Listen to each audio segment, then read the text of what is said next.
Good day everyone. Our next topic that we're going to talk about is the two-source interference of light. And here are the objectives.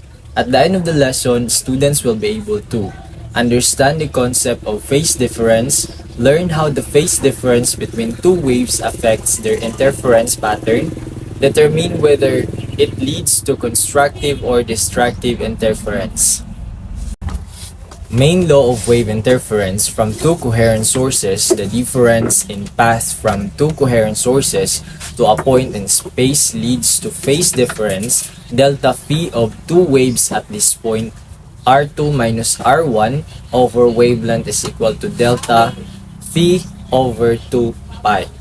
Phase difference depends on path length difference and the wavelength of a wave.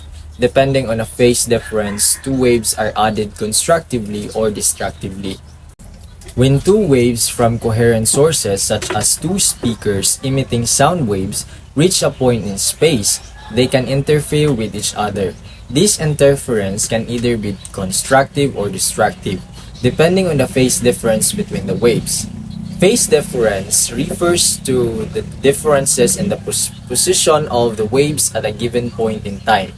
It depends on two factors, the path length difference and the wavelength of the waves. The equation here we have open R2 minus R1 close over wavelength equal to delta phi over 2 pi relates the path length difference R2 minus R1 to the phase difference delta phi and the wavelength of the waves. It helps us understand how the interference occurs and whether it will be constructive or destructive. Delta phi equals 2 pi m interference is maximally constructive. Two waves have added their amplitudes at the point.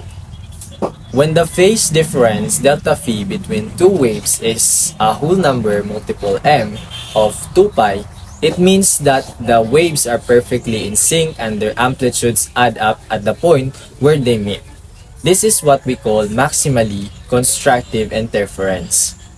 This maximally constructive interference is responsible for some cool things we see in everyday life.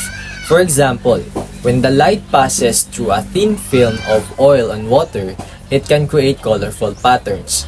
This happens because the light waves bouncing off the top and bottom surfaces of the film work together and make those beautiful colors.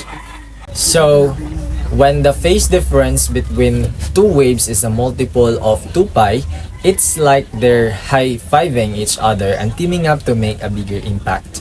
Waves can be pretty awesome when they collaborate. Delta phi equals 2 pi m plus 1/2 interference is maximally destructive. The amplitude of the total of two waves at the point is the difference of the amplitude of individual waves. When the phase difference delta phi between two waves is a whole number plus half of 2 pi, it leads to maximally destructive interference. In simpler terms, this means that the waves are completely out of sync and their amplitudes subtract from each other at the point where they meet. This maximally destructive interference can create interesting effects. For example, if you shine light through two narrow slits, you might see a pattern of dark and bright areas on a screen behind it. This is called an interference pattern and is caused by a destructive interference of light waves. So, when the phase difference between two waves is a whole number plus half of 2 pi, it's like they're doing the opposite of high-fiving.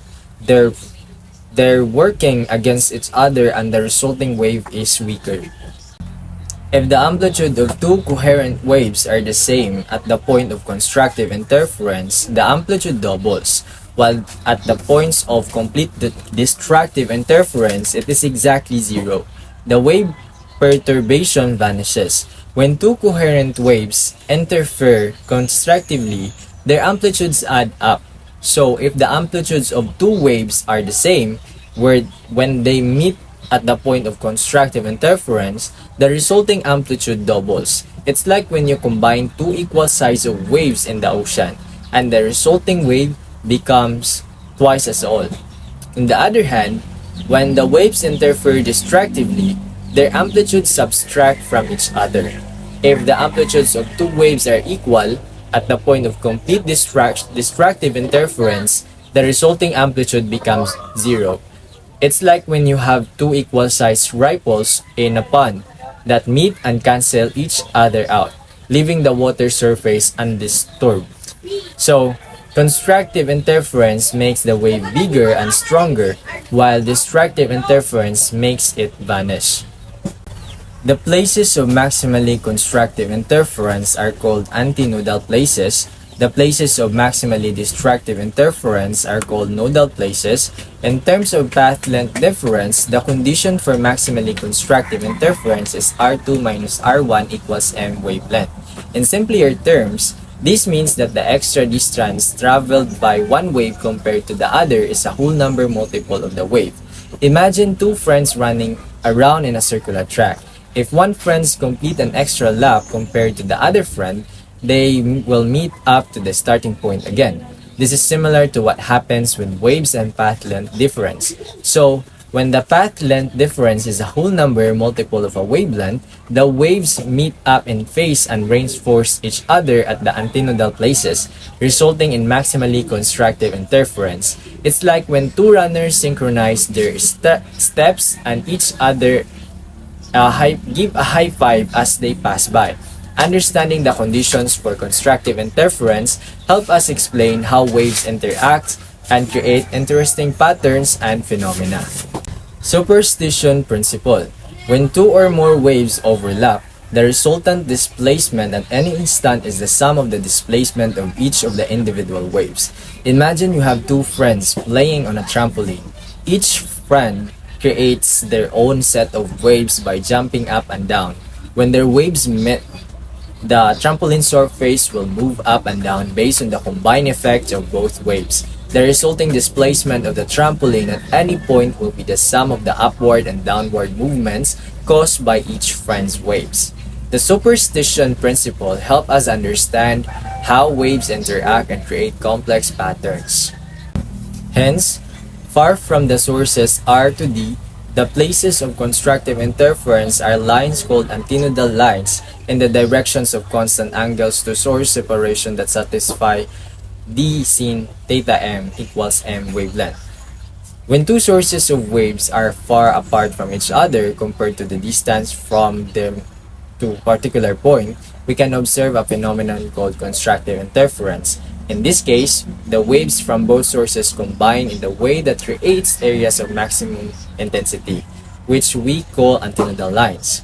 These lines are found at constant angles to the separation between the sources and then satisfy a condition known as D sin theta m equals m wavelength. Let's break it down a bit.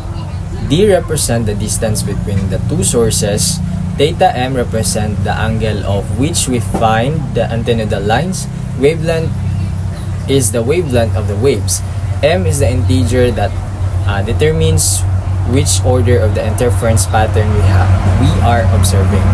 The equation D sin theta m equals m wavelength tells us for a given separation between the sources D, a specific angle, and a particular wavelength, we will see constructive interference at a certain positions along the antinodal lines.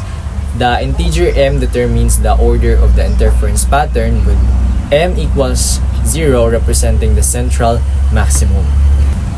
Correspondingly, the places of destructive interference are lines called nodal lines in the direction of constant angles that satisfy D sin theta m equals m plus 1/2 wavelength. In addition to the antinodal lines where constructive interference occurs, we also have nodal lines where destructive interference takes place. These nodal lines are found at constant angles to the separation between the sources and satisfy a slightly different condition D sin theta m equals m plus 1/2 wavelength.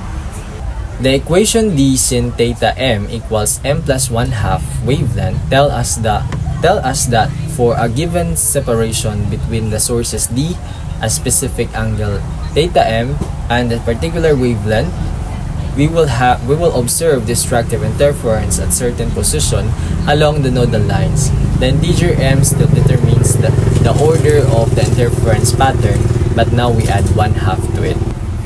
This means that the nodal lines are located in between the antinodal lines, where the waves from the two sources cancel each other out, resulting in areas of minimum intensity.